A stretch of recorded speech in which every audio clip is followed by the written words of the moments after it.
जय श्री महाकाल किसान साथियों।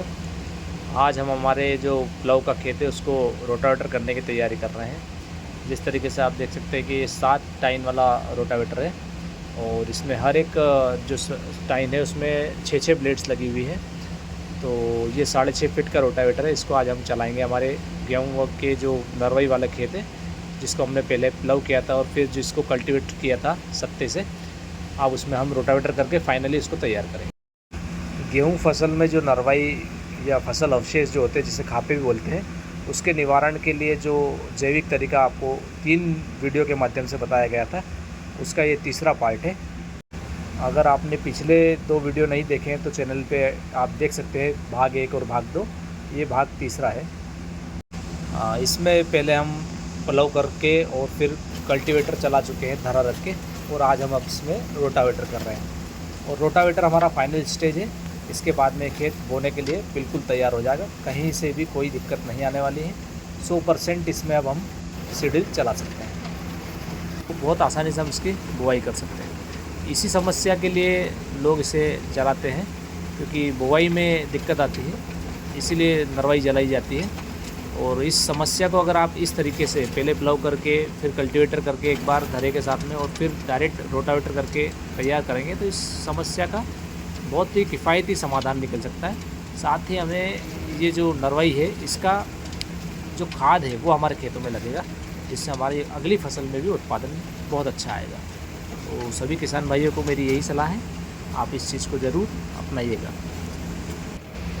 इसी श्रृंखला में मैं एक और वीडियो बनाऊंगा, जिसमें हम थोड़ी सी विधि को चेंज करेंगे। अभी हमने पहले प्लाऊ किया था, अब हर बार प्लाऊ करना तो संभव नहीं हो पाएगा, इसलिए एक विधि में और आपके सामने लाऊं।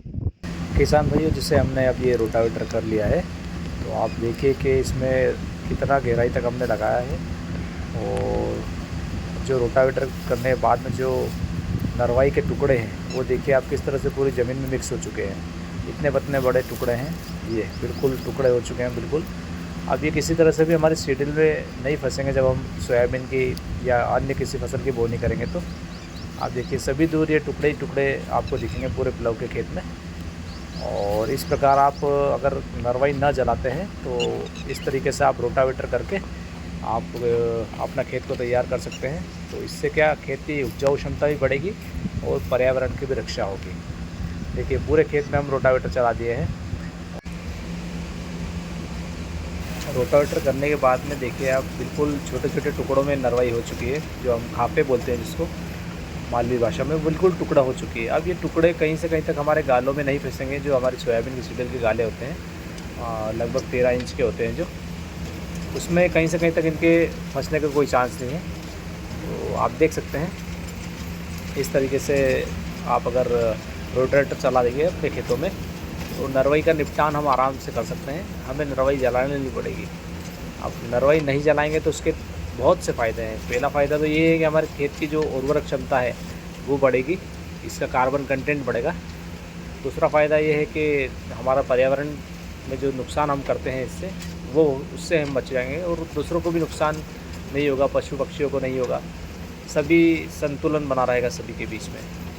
तो आप सभी लोगों को कैसा लगा ये वीडियो ज़रूर बताइएगा, और अच्छा लगा हो तो लाइक कीजिएगा और शेयर कीजिएगा। साथ ही अगर इसी तरह की वीडियो आपको चाहिए तो आप हमारे चैनल को सब्सक्राइब भी कर सकते हैं। और ये पार्ट तीसरा था, भाग तीसरा था इस श्रृंखला का, जिसमें हम नरवाई से निपटान करने का तरीका बता रहे थे। उम्मीद है कि आप सभी को ये जानकारी पसंद आई होगी। तो किसान भाइयों, ऐसी नरवाई वैसी नरवाई, चाहे जैसी भी नरवाई हो, रोटावेटर करके ज़मीन दोस्त कर दीजिए। जलाइए नहीं। ज़मीन बचेगी तो हम बचेंगे, हम बचेंगे तो सब बचेंगे। जय जवान जय किसान।